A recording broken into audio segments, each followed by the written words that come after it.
The Mediterranean waves crashed against Alexandria's harbour walls as darkness fell across the greatest city in the ancient world. It was the 10th of August, 30 BCE, and somewhere within the marble corridors of Egypt's royal palace, the last pharaoh of a 300-year dynasty was preparing for her final performance. Tonight, we follow Cleopatra VII through her last hours on Earth, not the mythologized queen of Hollywood films, but the brilliant, desperate woman facing the collapse of everything she had ever known. Close your eyes and let history whisper its secrets. Tonight's story isn't just about death, it's about dignity and defeat, the price of absolute power, and how one woman chose to write her own ending when the world tried to script her humiliation. This is the story of Cleopatra's final night. The sun had set on more than just another day in Alexandria. As torches flickered to life along the palace walls, 39-year-old Cleopatra stood at her window, gazing out at the harbour where Roman ships now cast their shadows across Egyptian waters. The irony wasn't lost on her. This city, built by her ancestor Alexander the Great's general, had always been a bridge between worlds. Tonight, it would become her tomb. Just hours earlier, a messenger had brought devastating news. Mark Antony, her lover, her political partner, the father of 3 of her children, was dead. Not in glorious battle as he might have dreamed, but by his own sword, bleeding out in despair after believing she had already taken her own life. The deception had been hers, a calculated lie meant to spare him further suffering. Instead, it had hastened his end. Now she was truly alone. The palace that had once hummed with the voices of scholars, diplomats, and courtiers from across the known world had fallen eerily quiet. Most had fled or defected to Octavian's side weeks ago. The great library of Alexandria, repository of human knowledge for centuries, stood empty of its keepers. The lighthouse, one of the 7 wonders of the world, guided Roman vessels to Egyptian shores.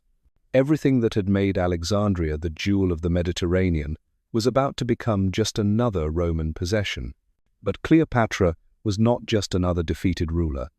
She was the descendant of Ptolemy, one of Alexander's generals who had carved out Egypt as his kingdom 3 centuries earlier.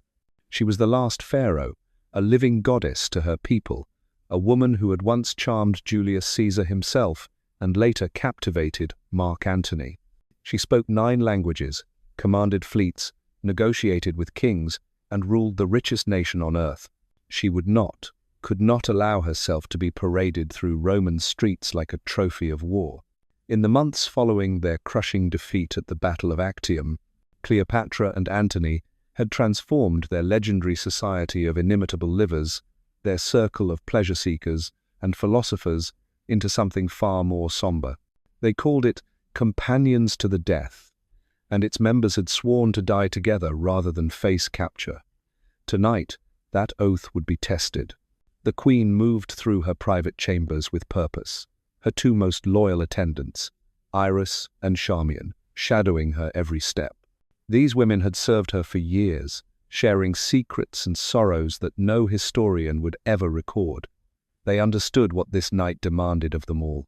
Cleopatra had spent weeks preparing for this moment, with the same methodical intelligence she had once applied to matters of state. She had studied poisons, testing their effects on condemned prisoners to understand exactly how each worked, how quickly they killed, how much pain they caused. She had consulted with physicians, examined the properties of various toxic plants and venomous creatures. This was not the impulsive act of a desperate woman.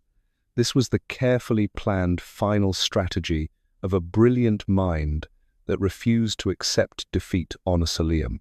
She, anyone's terms but her own. The M had constructed near the Temple of Isis stood ready. Built of marble and precious stones, it contained not just her burial chamber, but the accumulated wealth of the Ptolemaic dynasty: gold, silver, pearls, ivory, ebony, and cinnamon. Enough treasure to pay Octavian's armies twice over. It was her final bargaining chip, the one thing that might give her some control over her fate.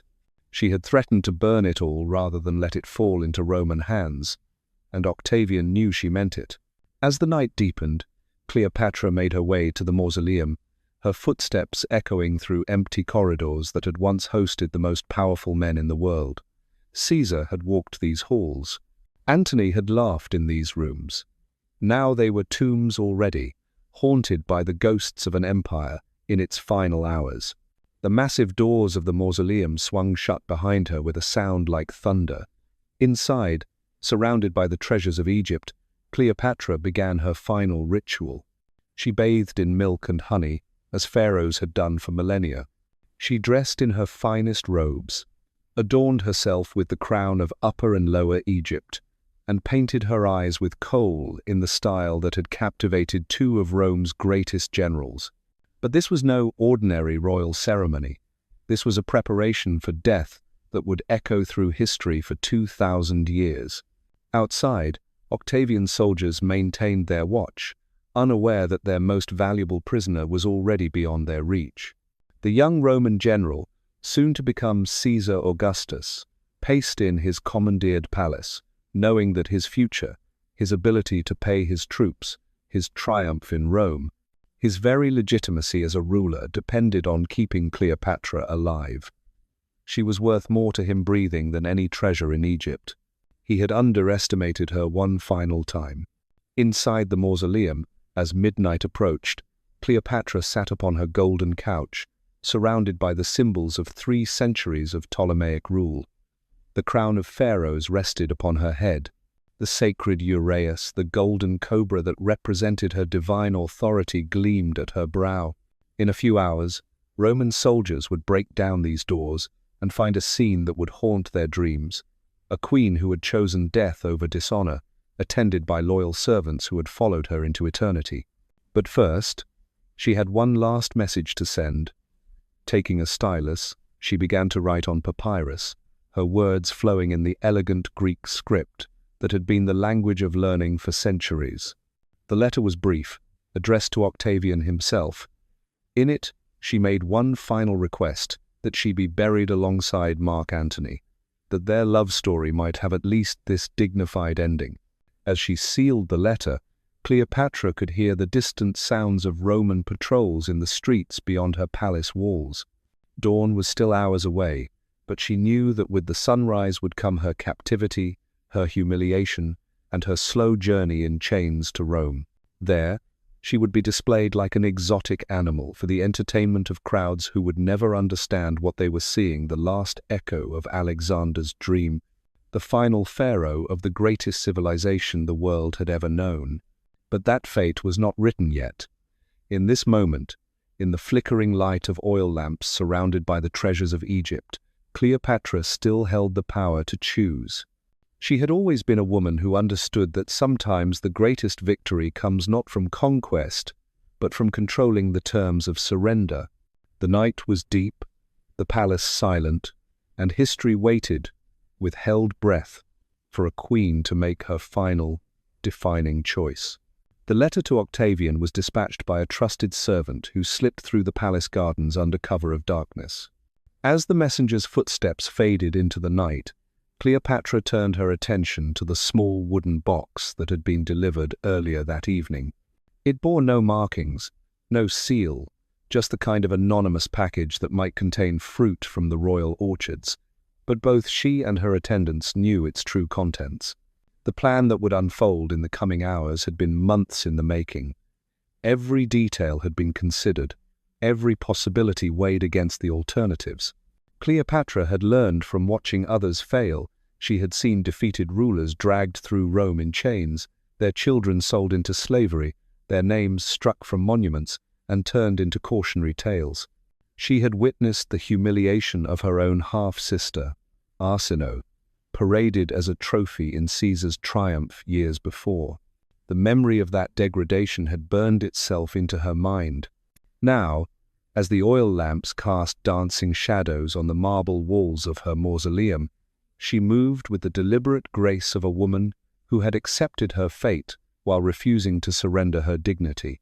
Iras and Charmion watched their queen with eyes that held both sorrow and admiration. These women had chosen to remain when others fled, understanding that loyalty to Cleopatra meant more than serving a ruler. It meant preserving the last remnants of a world that was about to disappear forever. The mausoleum itself was a marvel of engineering and artistry, its walls decorated with scenes from the Book of the Dead and images of Isis, the goddess with whom Cleopatra had identified herself throughout her reign. The air was heavy with incense, myrrh, and frankincense that had traveled the spice routes from distant lands, now falling under Roman control. Gold gleamed everywhere. Coins, stamped with her image, jewelry that had adorned pharaohs for generations, ceremonial objects that connected her to an unbroken line of divine rulers, stretching back to the dawn, the treasure that gave this chamber its power. It was the knowledge that here, surrounded by the accumulated wealth and of Egyptian civilization, but it was not right the final chapter, oft wisdom of ages. The last pharaoh Wool understood the power of narrative, her story in her own words. Cleopatra had always survival, had depended on craving Caesar that Egypt was worth preserving, compelling stories, convincing, persuading Antony that their alliance could reshape the Mediterranean world, maintaining her people's belief that she was indeed the reincarnation of Isis walking among mortals. Tonight required the most important story of all, how a queen dies. The hours passed slowly, marked only by the shifting of the oil flames and the distant sound of waves against Alexandria's harbour walls. Cleopatra spoke quietly with her attendants, not of death but of memories. They recalled the great festivals where she had appeared before her people dressed as Isis, the diplomatic triumphs that had kept Egypt independent for 2 decades longer than anyone thought possible, the nights spent in Caesar's villa and later in Antony's arms, when the future seemed to hold infinite possibilities. These were not the conversations of defeated conspirators, but of women who had lived at the center of history and understood their place in it. They knew that their names would survive in ways that Octavian's soldiers never could. While Rome would remember its emperors for their conquests, the world would remember Cleopatra for something far more powerful, her refusal to be conquered. As the night deepened toward its darkest hour, a subtle change came over the mausoleum. The very air seemed to thicken with anticipation, as if the walls themselves understood what was about to unfold. Cleopatra rose from her golden couch and moved to a small altar dedicated to Isis, where she performed one final ritual. She burned papyrus, inscribed with prayers in ancient Egyptian hieroglyphs, the sacred script that connected her directly to the pharaohs of old. The smoke rose slowly, carrying her words to the gods who had watched over Egypt for 3 millennia. When she returned to her attendants, her transformation was complete. She was no longer just Cleopatra the woman, desperate and cornered. She had become Cleopatra the pharaoh, the living goddess, preparing for her journey to the afterlife with the same ceremonial precision that had marked every important moment of her reign. The wooden box sat unopened on a small table nearby. Its contents remained a mystery that would fascinate historians for centuries to come. Some would claim it held an asp, the sacred cobra whose bite would carry her to immortality. Others would insist it contained a more subtle poison, perhaps applied to a hairpin or mixed into wine. The truth mattered less than the symbol that death would come at her invitation, on her terms, in her time. Outside, the first Roman patrol of the night made its rounds, torchlight flickering through the palace gardens. The guards had been instructed to watch for any attempt at escape, but they were watching for the wrong thing. Cleopatra had no intention of fleeing. She had spent her entire life running toward her destiny, not away from it. Tonight, that journey would reach its inevitable conclusion. Iras took her position at the foot of the golden couch, while Charmion stood ready to attend to her queen's crown one final time. The 3 women looked at each other with understanding that transcended words. They had chosen this path together, and they would walk it together until the end. In a world where loyalty was bought and sold like grain, their devotion represented something that Rome, for all its power, could never truly possess. The silence in the mausoleum grew profound, broken only by the soft whisper of fabric as Cleopatra arranged her royal robes one last time. Every fold was perfect, every jewel in its proper place. When the Romans finally broke through these doors, they would find not a defeated enemy, but a pharaoh prepared for eternity. The wooden box called to her now, its simple exterior hiding the key to her liberation. As her fingers touched its lid, Cleopatra smiled, not the desperate grimace of a cornered animal, but the serene expression of a woman who had outmaneuvered the greatest empire in history by refusing to play by their rules. The box opened with barely a whisper, revealing contents that would spark debate among scholars for millennia to come. What lay within was less important than what it represented: freedom disguised as surrender, victory cloaked in defeat. Cleopatra gazed upon her chosen instrument of liberation with the same calculating intelligence that had once evaluated trade agreements and military alliances. This was simply her final negotiation, and she intended to emerge the victor. The preparation that followed was methodical, almost ritualistic in its precision. Every movement carried the weight of ceremony, every gesture performed with the careful attention of someone who understood that history would dissect these final moments for centuries. She had studied this moment as thoroughly as she had once studied the seasonal flooding of the Nile or the migration patterns of grain merchants. Nothing was left to chance. Charmion moved closer, her hands steady despite the magnitude of what they were about to witness. She had served Cleopatra through triumphs and disasters, through the intoxicating heights of power and the crushing weight of defeat. Tonight, she would perform her final act of service, ensuring that her queen's story ended as it had begun, on her own terms. Iras remained at the foot of the couch, her eyes never leaving Cleopatra's face. These women had shared secrets that would die with them, had witnessed moments of vulnerability that no chronicle would ever record. They had seen their queen laugh with genuine joy at her children's antics, weep with frustration over intractable political problems, and rage at the stubborn pride of Roman senators who could never comprehend the sophistication of Egyptian civilization. The sounds from outside the mausoleum had grown fainter as the night progressed, but Cleopatra's trained ear could still detect the rhythm of Roman patrols. They moved precision of professional with the mechanical soldiers, following routes and schedules that had been drilled into them through endless repetition. It was this predictability that had made their empire so formidable, and ultimately so vulnerable to someone who thought beyond conventional tactics. As she prepared for her final act, Cleopatra's mind drifted to her children. Caesarion, her son by Julius Caesar, was already beyond her protection, sent away with instructions that might save his life or merely delay his execution. Her 3 children with Antony the twins, Alexander Helios and Cleopatra Selene, and young Ptolemy Philadelphos, would face an uncertain future in Roman hands.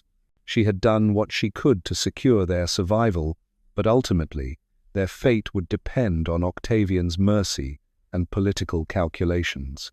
The weight of these thoughts might have crushed a lesser person, but Cleopatra had long ago learned to carry impossible burdens. Being pharaoh meant accepting responsibility not just for one's own life, but for the continuation of something far greater than any individual. She was the last link in a chain that stretched back through Alexander's conquest, through the Persian invasions, through the pyramid builders, and the first pharaohs who had united the 2 lands along the Nile. The oil lamps flickered as if responding to some invisible breath, casting shadows that walls.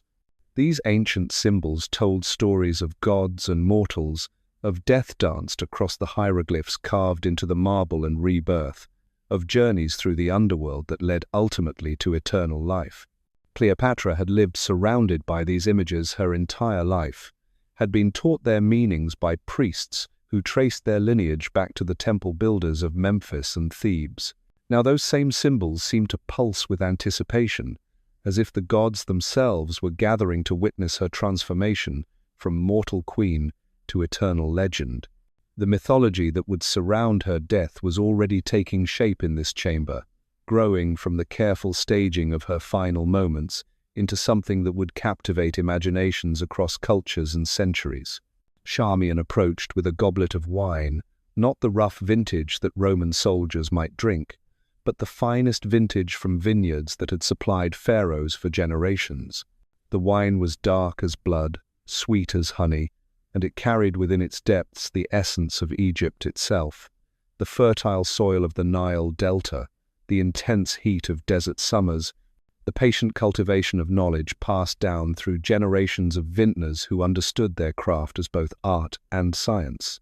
As Cleopatra raised the goblet to her lips, she paused for a moment to inhale its aroma.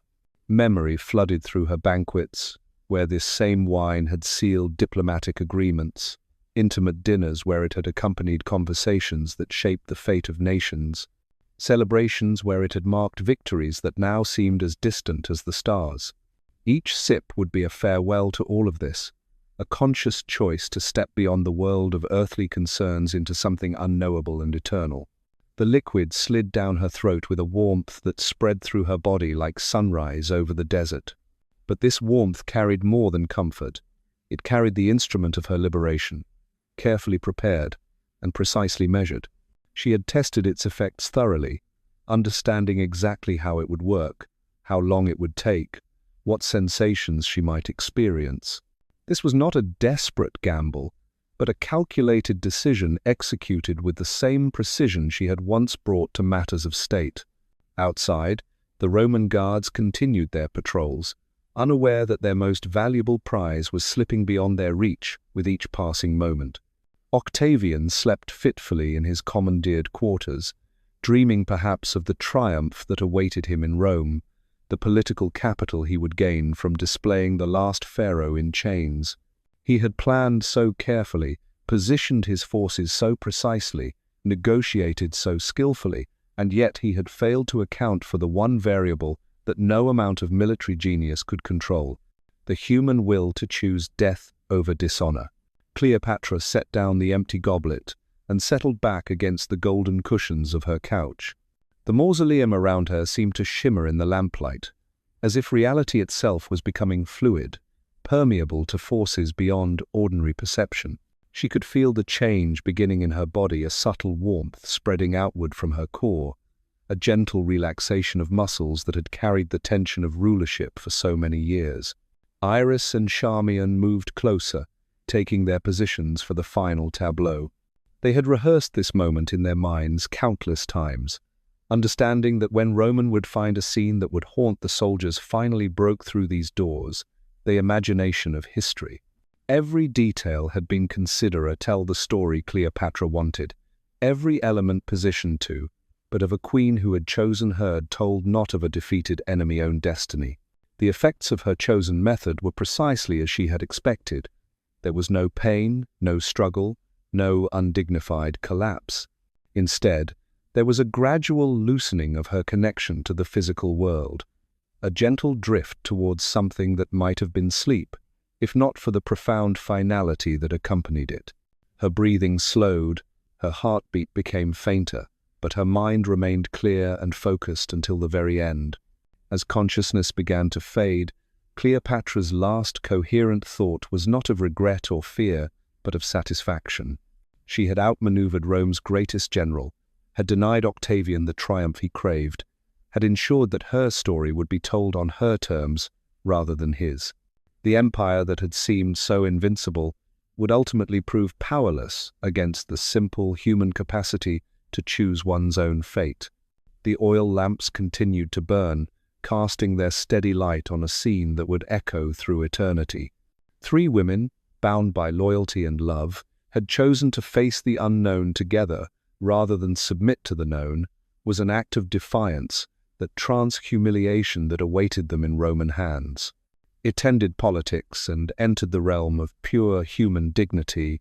In the growing stillness of the mausoleum, time itself seemed to pause, as if the universe was taking note of this moment when mortality transformed into legend, when history pivoted on the courage of 3 women who refused to let their enemies write the final chapter of their story.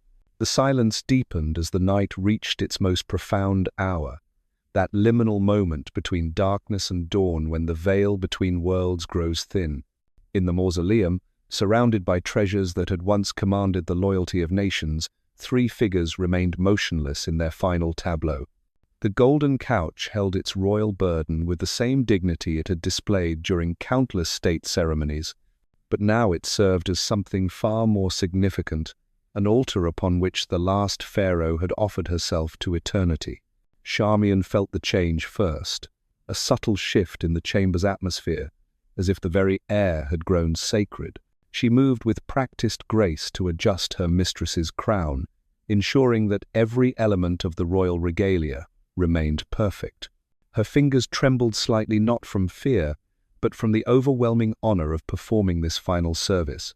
When Roman historians would later write of this moment, they would never understand the profound love that guided her actions, the devotion that made this terrible privilege feel like the culmination of a lifetime's purpose. Iras had positioned herself exactly as planned, her form graceful even in its stillness. The three women had become living sculpture, a masterpiece more profound than any created by Alexandria's greatest artists. They had transformed death into art, defeat into victory, ending into beginning. The careful choreography of their final moments would speak across centuries to anyone who understood that true power lies not in the ability to destroy others, but in the capacity to control one's own destiny. The effects had been swift and merciful, exactly as Cleopatra had calculated. Her extensive research into various methods had led her to choose not the dramatic spectacle that poets might prefer, but the gentle transition that philosophy demanded. She had studied the writings of Greek physicians, consulted with Egyptian embalmers, and observed the reactions of condemned prisoners to different substances. This was science applied to the most personal of purposes, ensuring that her final journey would be undertaken with the same intellectual rigor that had marked her entire reign. As the oil lamps flickered lower, casting ever deeper shadows across glyphic Insk, the Hieroglyphs, the mausoleum began to feel less like a tomb and more like a temple.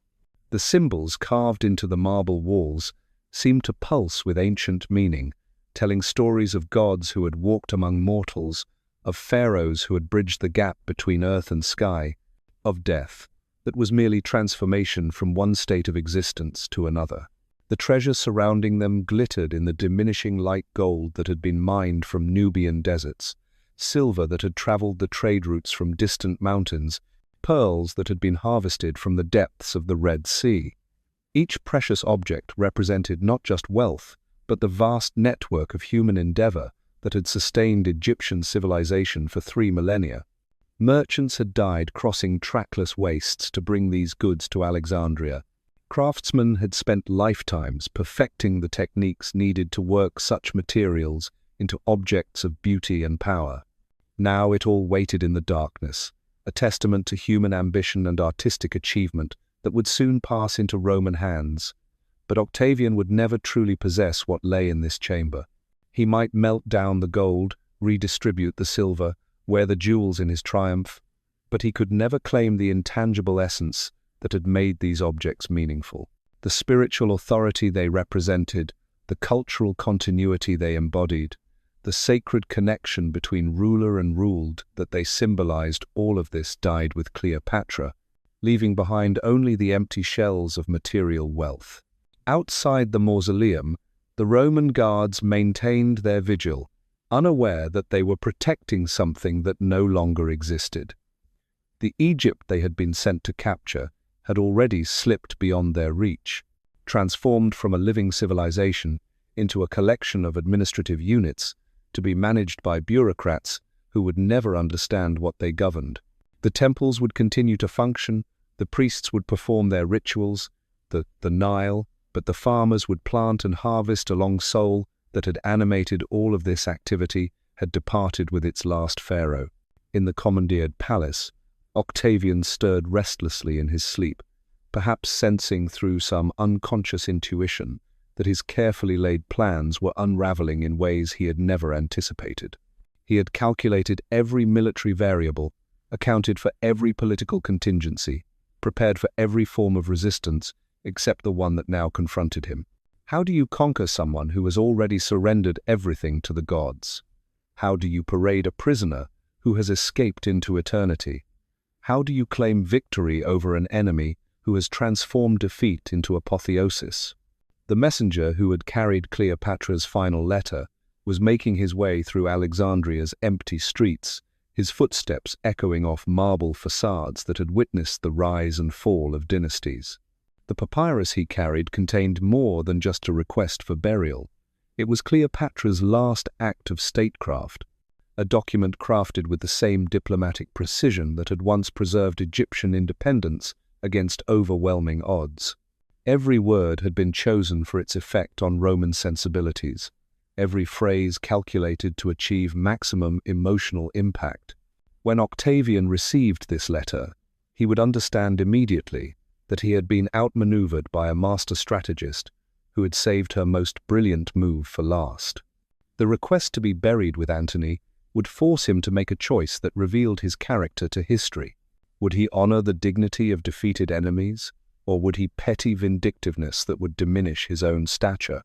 Either reveal a petway, Cleopatra had ensured that her final victory would be measured not in military terms, but in moral ones. Back in the mausoleum, time seemed to have stopped entirely. The three figures remained frozen in their tableau of royal dignity, surrounded by the accumulated treasures of centuries. But something had changed in the quality of stillness that filled the chamber. This was no longer the expectant quiet of preparation. It was the profound silence that follows completion, the hush that falls when a great work has been finished, and nothing remains but to await the judgment of eternity. The oil lamps had burned lower still, their flames reduced to tiny points of light that barely held back the darkness. Soon they would gutter out entirely, leaving the mausoleum in complete blackness until Roman soldiers arrived with torches to illuminate the scene that would haunt their dreams. But for now, in these final moments before dawn, the chamber existed in a twilight realm between day and night, between life and death, between history and legend.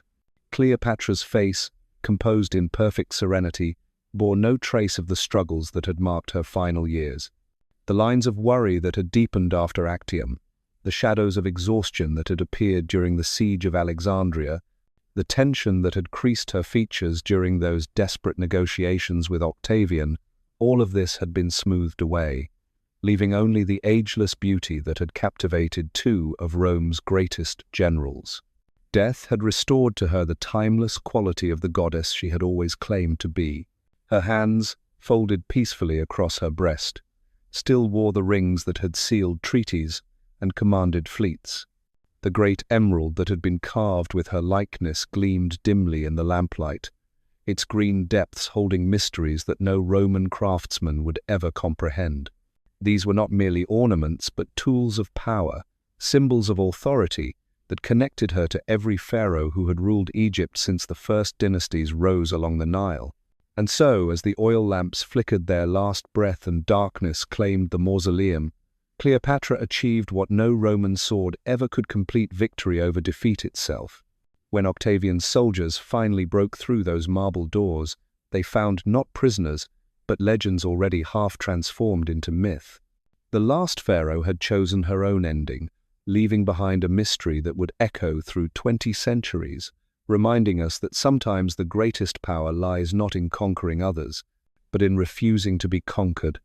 Sleep well, and remember, even in our darkest hours, we still hold the pen that writes our final chapter.